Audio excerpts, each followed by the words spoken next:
అందరికీ నమస్కారం. తొలి ఏకాదశి కథ.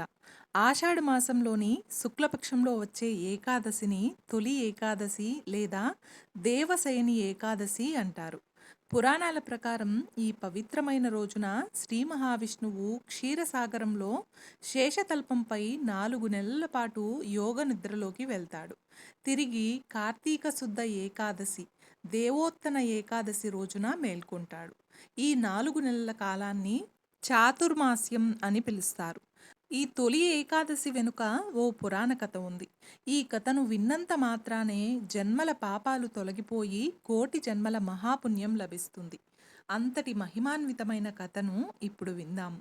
ఈ కథను పూర్తిగా వినడానికి ప్రయత్నించండి. కథలోకి వెళ్ళే ముందు ఒక్క లైక్ చేసి ఓం నమో నారాయణాయ అని కామెంట్ చేయండి. మీరిచ్చే చిన్న లైక్ నా ఛానల్ గ్రోత్కి ఎంతో సహాయపడుతుంది.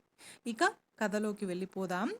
పూర్వం కృతయుగంలో చంద్రావతి నగరం రాజధానిగా చేసుకుని మురా అనే అసురుడు రాజ్యపాలన చేస్తూ ఉండేవాడు. అతను మహాబలవంతుడు. దేవతలను, ఋషులను, ప్రజానికాన్ని పట్టి పీడిస్తూ క్రూరంగా హింసించేవాడు. ఇంద్రాది దేవతలను సైతం ఓడించి త్రిమూర్తుల మీదకే కాలు దువ్వడం మొదలుపెట్టాడు ఆ మురాసురుడు. ఇక ఆ మురాసురుడి అకృత్యాలను భరించలేని దేవతలు ఆ బ్రహ్మరాక్షసుడి బారి నుంచి తమను కాపాడమంటూ వైకుంఠం చేరుకొని శ్రీ మహావిష్ణువును దర్శించుకొని తమ బాధలను మొరపెట్టుకున్నారు. ఆ రాక్షసుడి బారి నుండి తమను రక్షించమంటూ ప్రార్థించారు. దాంతో శ్రీ మహావిష్ణువు యుద్ధానికి సన్నద్ధుడై మురాసురునితో తల్లపడ్డాడు. ఇరువురికి మధ్య భీకరమైన యుద్ధం మొదలయ్యింది. వందల సంవత్సరాలుగా యుద్ధం జరుగుతున్నప్పటికీ ఎవ్వరికీ స్పష్టమైన గెలుపు రాలేదు. ఇక శ్రీహరికి భయపడిన మురాసురుడు సాగర గర్భంలోకి వెళ్ళి దాక్కుంటాడు. అతన్ని బయటికి రప్పించేందుకు ఉపాయం పన్నిన నారాయణుడు తాను యుద్ధం వల్ల అలసిపోయినట్లుగా నటించి విశ్రాంతికై బద్రికాశ్రమంలో హైమవతి అనే గృహలోకి వెళ్ళి నిద్రిస్తున్నట్లుగా నటిస్తాడు. ఇక విష్ణుమూర్తి విశ్రాంతి తీసుకుంటున్న విషయం మురాసురునికి చేరింది. విష్ణువు నిద్రలో ఉండగానే అతన్ని సంహరించాలనుకుని నిదానంగా ఆ గుహకు చేరుకున్నాడు. కానీ విష్ణుమూర్తిది అంతా యోగ నిద్ర కదా. ఎప్పుడైతే చెడు తలంపుతో ఆయన దగ్గరకు మురాసురుడు చేరుకున్నాడో వెంటనే విష్ణుమూర్తిలో నుంచి ఒక శక్తి ప్రవహించి ఒక కన్య ఉద్భవించింది. దివ్యాస్త్రాలు చేతబట్టి కేవలం తన కంటి చూపుతోనే ఆ మురాసురుణ్ణి భస్మం చేసింది. తన రక్షణ కోసం ప్రత్యక్షమైన ఆ దేవిని చూసి శ్రీ మహావిష్ణువు చాలా ప్రసన్నుడయ్యాడు. ఆ కన్యకు ఏకాదశి అని పేరు పెట్టి ఏం వరం కావాలో కోరుకోమన్నాడు. ఇక ఆమె సంతోషంతో, దేవా, మీ యొక్క దేహం నుండి ఉద్భవించిన నాకు ఏకాదశి అని పేరు పెట్టి నన్ను ధన్యురాల్ని చేశారు. నేను జన్మించిన ఈ రోజు నా నామంతో పిలువబడి ఈరోజు నా వ్రతం చేసుకుని ఉపవాసం జాగరణ చేసిన వారికి సకల పాపాలు తొలగి వైకుంఠ ప్రాప్తి కలిగేలా ఆశీర్వదించండి అని అడిగింది. ఇక ఆమె కోరికను మన్నించిన శ్రీహరి ఆ వరాన్ని ప్రసాదించడంతో ఏకాదశికి ఇంతటి విశిష్టత ఏర్పడింది. ఏకాదశి రోజు మురాసురుడు బియ్యంలో దాక్కుంటాడని, అందుకే బియ్యంతో చేసిన ఏ పదార్థము తినకుండా ఉండాలని అంటారు.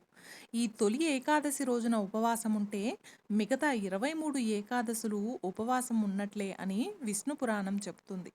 ముర అంటే తామసిక, రాజసిక గుణాలకు, అరిషడ్ వర్గాలకు ప్రతీక. వీటిని ఉపవాసం జాగరణ ద్వారా జయిస్తే సత్వగుణం లభించి తద్వారా ముక్తికి మార్గం ఏర్పడుతుంది. వరి అన్నంలో ముర నివాసం ఉంటాడు కనుక మందబుద్ధినిచ్చి జాగరూకతను దెబ్బతీస్తాడని అంతరార్థం. ఈ ఏకాదశి నాడు ఉపవాసం ఉండి ద్వాదశి నాడు అన్నదానం చేస్తారు. ఒకరోజు భోజనం చేయక తర్వాతి రోజు చేయడం వలన జిహ్వకు కూడా భోజన రుచి తెలుస్తుంది. తొలి ఏకాదశి వ్రత ప్రాముఖ్యత గురించి తెలిపే మరొక కథను ఇప్పుడు విందాం.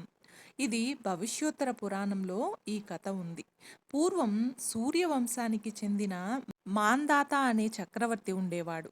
అతని రాజ్యంలో ప్రజలు ఎంతో సుఖ సంతోషాలతో ఉండేవారు. అయితే ఒకసారి అతని రాజ్యంలో వరుసగా 3 సంవత్సరాల పాటు తీవ్రమైన కరువు ఏర్పడింది.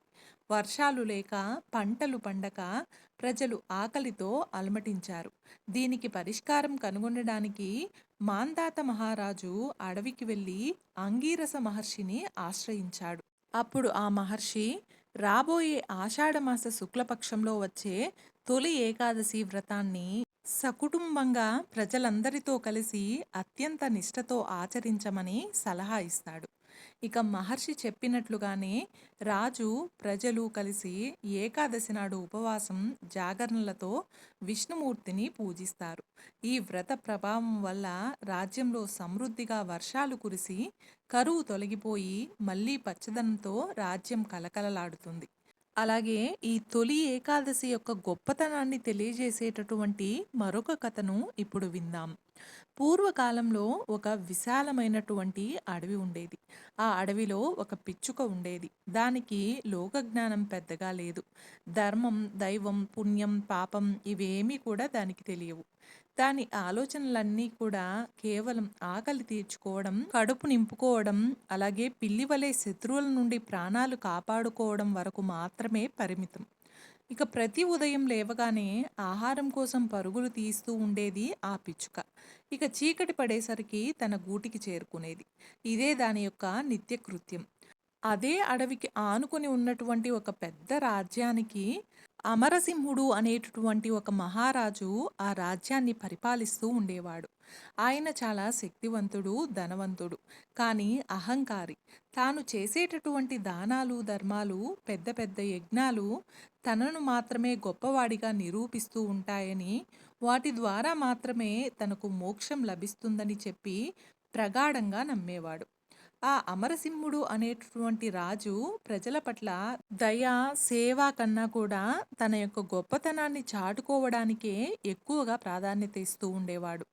అయితే ఒకనాడు ఆహారం వెతుక్కుంటూ వెళ్తున్నటువంటి పిచ్చుక ఆ అడవిలో ఒక మహర్షి ఆశ్రమం దగ్గరకు చేరుకుంటుంది. ఆ ఆశ్రమంలో మహర్షి తన శిష్యులకు తొలి ఏకాదశి ప్రాముఖ్యత గురించి వివరిస్తూ ఉంటాడు. అక్కడికి దగ్గరలో ఒక చెట్టు కొమ్మపై కూర్చుని ఉన్నటువంటి పిచ్చుక వారు ఏం మాట్లాడుకుంటున్నారు అని చెప్పి వింటూ ఉంటుంది. అప్పుడు ఆ మహర్షి గంభీరమైనటువంటి స్వరంతో, ఓ శిష్యులారా, ఈరోజు శ్రీ మహావిష్ణువు యోగ నిద్రలోకి వెళ్ళేటటువంటి పవిత్రమైనటువంటి రోజు, తొలి ఏకాదశి. ఈ రోజున ఉపవాసం ఉండి ఆహారం తీసుకోకుండా మనస్ఫూర్తిగా నారాయణ నారాయణ అని అనుకుంటూ శ్రీ మహావిష్ణువును కనుక తలుచుకుంటే సమస్త పాపాలు నశించి మరణానంతరం వైకుంఠ ప్రాప్తి లభిస్తుంది. ఇది కేవలం మానవులకే కాకుండా సకల జీవరాశులకు వర్తిస్తుంది. కేవలం భక్తి, శ్రద్ధ మాత్రమే దీనికి ముఖ్యం. దీనికి ఆడంబరాలు అస్సలు కాదని చెప్తాడు. ఆ మాటలన్నీ కూడా విన్నటువంటి ఆ పిచ్చుకకు బాగా ఆశ్చర్యం వేస్తుంది. ఈ ఒక్కరోజు ఉపవాసం ఉంటే నిజంగా ఇంత గొప్ప పుణ్యం వస్తుందా? నిజంగా నేను నా జీవితం అంతా కూడా కేవలం ఆహారం కోసమే బ్రతికాను. అయ్యో, నాకు ఎన్నో పాపాలు అంటుకొని ఉంటాయి కదా! నేను ఆహారం కోసం ఎన్నో పురుగులను చంపి తిన్నాను. అలా చంపి తినడం వల్ల వచ్చినటువంటి పాపాలు ఎన్నో ఉన్నాయి కదా! ఈ ఒక్కరోజు ఉపవాసం ఉంటే ఆ పాపాలన్నీ పోతాయా అని చెప్పి ఆలోచించుకుంటూ ఉంటుంది. ఇక మహర్షి మాటలు దాని చిన్ని మనసులో చాలా బాగా నాటుకుపోయాయి. దాంతో ఆ పిచ్చుక ఏమైతే అది అవుతుందిలే అని చెప్పి ఈరోజు ఎలాగైనా కానీ ఉపవాసం ఉందామని చెప్పి గట్టిగా నిశ్చయించుకుంటుంది. దాంతో అది ఆ తొలి ఏకాదశి రోజున ఏమీ తినకుండా అలాగే ఉంటుంది. తన జీవితంలో ఎప్పుడూ కూడా కడుపు మార్చుకొని ఆ పిచ్చుక ఉపవాసం ఉండడం అసలు చేసి ఎరగదు. చాలా కష్టంగా అనిపిస్తుంది ఆ పిచ్చుకకు. ఇక ఆ రోజు ఆకలితో, అలసటతో దాని ప్రాణాలు విలవిలలాడుతూ ఉంటాయి. అయినా కూడా ఆ మహర్షి చెప్పినటువంటి ఆ యొక్క సకల పాపాలు నశించడం కోసమై ఆ మహర్షి మాటలను గుర్తుకు తెచ్చుకొని ఎలాగైనా కానీ ఈ వ్రతాన్ని పూర్తి చేయాలని చెప్పి పట్టుదలతో ఉంటుంది. అయితే అది ఎందుకింత పట్టుదలతో ఉందో కానీ దానికి కూడా సరిగా తెలియదు. కానీ ఏదో తెలియనటువంటి ఒక శక్తి దానిని ముందుకు నడిపిస్తూ ఉంటుంది. పగలు గడిచి రాత్రి కూడా గడుస్తుంది. ఆ రాత్రికి అది ఇంకా బలహీనంగా ఆ చెట్టు కొమ్మపైనే కూర్చొని ఆకలి బాధను మర్చిపోయేటటువంటి ప్రయత్నంలో నారాయణ నారాయణ అంటూ తన మనసులో చెప్పుకుంటూ ఉండేది. ఇక విష్ణుమూర్తి గురించి దానికి సరిగ్గా తెలియకపోయినప్పటికీ ఆ మహర్షి చెప్పినటువంటి ఆ పేరును తలుచుకుంటూ ఉంటుంది. తెల్లవారేసరికి తొలి ఏకాదశి రోజు పూర్తిగా ఉపవాసం ఉండి ఆకలి దప్పులకు భరించలేక ఆ పిచ్చుక చివరికి ప్రాణాలు విడుస్తుంది. అదే సమయంలో సరిగ్గా తొలి ఏకాదశి రోజు సాయంత్రం అమరసింహుడు అనేటటువంటి ఆ మహారాజుకు తీవ్రమైనటువంటి కడుపు నొప్పి, జ్వరం వస్తుంది. ఎంతమంది వైద్యులు వచ్చినా ఆ యొక్క వ్యాధిని నయం చేయలేకపోతారు. ఆయన ప్రాణాలు కూడా గాలిలో దీపంలా కొట్టుకుంటూ ఉంటాయి. ఇక అన్నదానం, దాన ధర్మాలు, యజ్ఞాలు చేసిన తనకు ఈ విధంగా ఎందుకు ఉందని చెప్పి ఆ మహారాజు మనసులో మదన పడుతూ ఉంటాడు. ఇక పిచ్చుక ప్రాణం విడిచిన వెంటనే ఆకాశం నుండి దివ్యమైనటువంటి తేజస్సుతో విష్ణుదూతలు దిగి ఆ యొక్క పిచ్చుక ముందుకు వస్తారు. వారు పిచ్చుక ఆత్మను వైకుంఠానికి తీసుకువెళ్తారు. పిచ్చుకకు ఏమీ అర్థం కాలేదు. నేను కేవలం ఒక చిన్న పిచ్చుకను. ఎప్పుడూ కూడా ఆహారం తప్ప వేరే ఆలోచన లేని దాన్ని. నాకెందుకు ఈ వైకుంఠ ప్రాప్తి కలిగింది? ఈ వైకుంఠ ప్రాప్తి అసలు నాకు ఎలా వచ్చింది అని చెప్పి ఆశ్చర్యపోతూ ఉంటుంది. అప్పుడు విష్ణుదూతలు చిరునవ్వుతో ఆ పిచ్చుకతో ఇలా అంటారు: ఓ చిన్నారి పిచ్చుక, నువ్వు తెలియకుండానే పవిత్రమైనటువంటి తొలి ఏకాదశి రోజున పూర్తిగా ఉపవాసం ఉన్నావు. అంతేకాకుండా నీకు తెలియకుండానే శ్రీ మహావిష్ణువు యొక్క నామాన్ని, నమో నారాయణాయ అనేటటువంటి నామాన్ని తలుచుకున్నావు. ఈ తొలి ఏకాదశి వ్రతాన్ని నిజమైనటువంటి భక్తితో, పట్టుదలతో ఆచరించిన వారికి మాత్రమే లభించేటటువంటి గొప్ప ఫలితం ఇది. నీకు ధర్మం తెలియకపోయినా నీ అజ్ఞానంలో నువ్వు చేసినటువంటి నిస్వార్థ త్యాగం, ఆ భగవంతుని యొక్క నామం పట్ల నీ అమాయకమైనటువంటి విశ్వాసం నీకు ఈరోజు మోక్షాన్ని ప్రసాదించింది అని చెప్పి ఆ విష్ణుదూతలు పిచ్చుకతో చెప్తారు. దానికి ఆ పిచ్చుక ఆనందంతో పులకరించిపోతుంది. ఇక ఇంతసేపు మృత్యు అంచున ఉన్నటువంటి ఆ అమరసింహుడు అనేటటువంటి మహారాజుకు కలలో శ్రీ మహావిష్ణువు దర్శనమిస్తాడు. విష్ణుమూర్తి ఆ రాజుతో ఇలా అంటాడు: అమరసింహ, నీవు చేసినటువంటి దాన ధర్మాలు గొప్పవే. అయినప్పటికీ అవన్నీ కూడా నీవు అహంకారంతో చేశావు. పేరు ప్రతిష్టలు కావాలనేటటువంటి కోరికతో చేశావు. ఈ తొలి ఏకాదశి రోజున నీకు దగ్గరలో ఉన్నటువంటి అడవిలో ఒక చిన్న పిచ్చుక ఉంది.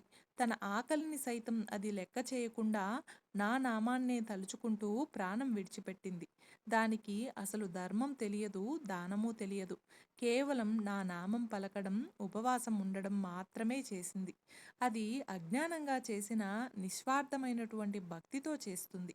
దాన్ని చూసి నేనే ఆశ్చర్యపోయాను.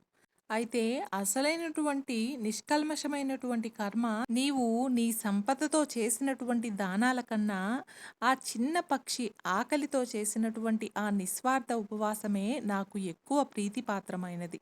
కాబట్టి చిన్న భక్తి నాకు చాలు అని చెప్పి శ్రీ మహావిష్ణువు ఆ రాజుతో చెప్తాడు. కల నుండి మేలుకున్నటువంటి ఆ మహారాజుకు తన అహంకారం ఏమిటో అర్థమవుతుంది. తనకున్నటువంటి ధనం, అధికారం కన్నా నిస్వార్థమైనటువంటి భక్తి, దయా, కరుణలే స్వామికి నచ్చుతాయి. అవే గొప్పవని చెప్పి తెలుసుకుంటాడు. తాను చేసినటువంటి దానాలతో ప్రచారం కన్నా నిజమైనటువంటి దయకే విలువ ఇవ్వాలని చెప్పి తెలుసుకుంటాడు. అతనిలో అప్పటికప్పుడే మార్పు మొదలవుతుంది. ఇక ఆ మహారాజు వెంటనే లేస్తాడు. అప్పటికే తన జబ్బు తగ్గడమే కాకుండా ఆయన అంతకు ముందు ఉన్నదానికంటే కూడా ఎక్కువ శక్తిని, ప్రశాంతతను పొందుతాడు. అప్పటి నుండి అమరసింహ మహారాజు అహంకారాన్ని విడిచిపెట్టి నిస్వార్థంగా ప్రజలకు సేవ చేయడం ప్రారంభిస్తాడు. తనకు కలిగినటువంటి సంపదను కేవలం తన గొప్పతనం కోసం కాకుండా నిజంగా అవసరం ఉన్నవారికి సహాయం చేయడం కూడా ప్రారంభిస్తాడు. చూశారు కదండి! ఈరోజు మనం తొలి ఏకాదశి వ్రత కథను గురించి తెలుసుకున్నాం కదా! ఈ వీడియో మీకు నచ్చినట్లయితే ఒక్క లైక్ చేసి నా ఛానల్‌ని సపోర్ట్ చేయండి. ఇంకా మరెన్నో ఇంట్రెస్టింగ్ వీడియోస్ కోసం నా ఛానల్‌ని సబ్స్క్రైబ్ చేయండి. Thank you. Thanks for watching.